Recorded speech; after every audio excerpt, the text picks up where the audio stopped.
Products can sometimes get built in a matter of months, but culture is built day by day over years and decades. And I think it's really important to take a long-term approach to how we think about remote work. Mark Zuckerberg here is discussing a problem on the minds of many business leaders. Research shows that when employees leave places with a high concentration of specialized workers, innovation is stifled. And as the pandemic continues, more companies are letting workers move far away from the office, sometimes permanently.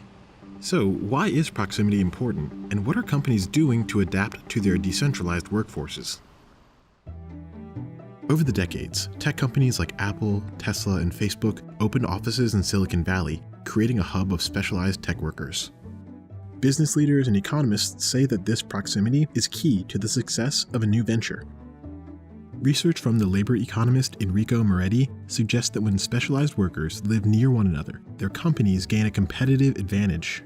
Places like Silicon Valley are very expensive because labor costs more, office space costs more. But they also come with a lot of advantages, and especially if you are in the innovation sector. There's a growing body of research that points to the fact that firms and inventors and innovators are particularly productive and creative in places like Silicon Valley. In a recent paper, Moretti traced the migration patterns in patent filings of more than 900,000 scientists, inventors, and engineers. He found that when a worker leaves an industry-specialized city, that worker innovates at a slower pace. In my data, I'm following the same person over time. I'm seeing an innovator or inventor in rural Ohio, in Cleveland, in the small place, in the small clusters, and I see how many patents they create. And then I see that person moving to Silicon Valley or Seattle or Boston. And what you see is that the same person becomes immediately significantly more productive. Moretti says that on average, a worker in a city with many companies in their field will produce better ideas at a faster pace. But during the pandemic, people have left tech clusters like San Francisco, some permanently. Companies say that some employees want to be closer to their hometowns and families. Others are looking to save money. Though the median price for a one-bedroom rental fell in 2020, San Francisco remains one of the most expensive metro areas in the US. Over recent years, that's led to a migration from the Bay to places like Sacramento, Las Vegas, and Austin, Texas. Companies have had to reimagine how they'll keep innovating while their workforces spread out. When you try to measure where innovation comes from, it's hard to force it. It's hard to tell people we're going to lock you in a room and you're going to be innovative. For a decade, Laszlo Bock led people operations at Google. In 2017, he launched his own company, Humu. Humu develops products that influence worker behavior. It's headquartered near Alphabet's campus in Mountain View. In my prior job when I was at Alphabet, we talked a lot about what we called casual collisions or moments of serendipity where people casually bump into one another. So famously, Google News, which is an aggregator of websites, evolved because following the events of September 11, there were two engineers standing in line in a cafe. One of them was complaining about how it's hard to keep up with all the news, and the other said I could pull something together. Bock says that these moments of serendipity are the building blocks of innovation, but they come most easily in person. Bringing people physically together, and more importantly, emotionally together, is vital, a prerequisite for innovation. Bock says that innovation in the workplace comes from low affinity distance.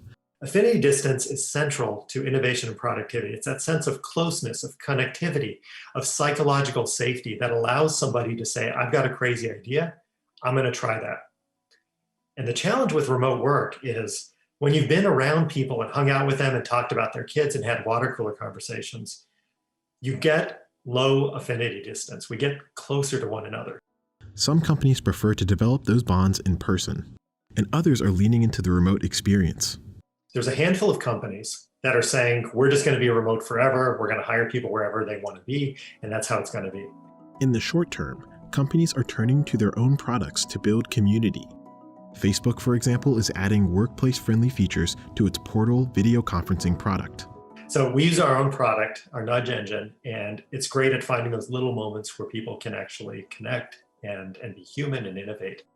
Humu's nudge product sends messages to employees at specific times to encourage behaviors that boost productivity.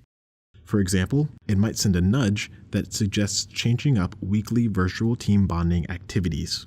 By changing the prompt or the type of event every month or 2 or 3 months, you refresh the experience and you help bring people together.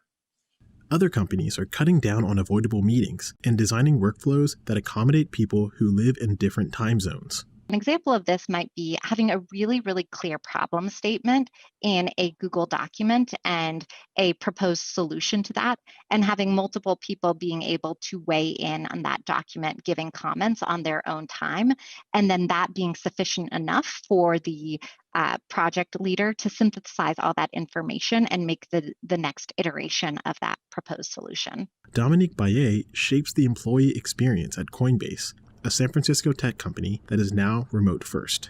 She says it's an opportunity to make the workplace more efficient for people who may have otherwise been marginalized. Even if work environments had been remote friendly before, remote first creates a more equitable playing field to root out some of the systemic disadvantages of not being in the office when the majority of your colleagues are in the office. At other companies like Facebook, corporate offsite gatherings could invert into on-sites for remote workers at headquarters. But Alphabet, for example, plans to have workers return to the office when it's safe. Surveys conducted by economists say that after the pandemic, about 25% of all full workdays will be performed from home. In the meantime, companies will keep revamping the remote experience.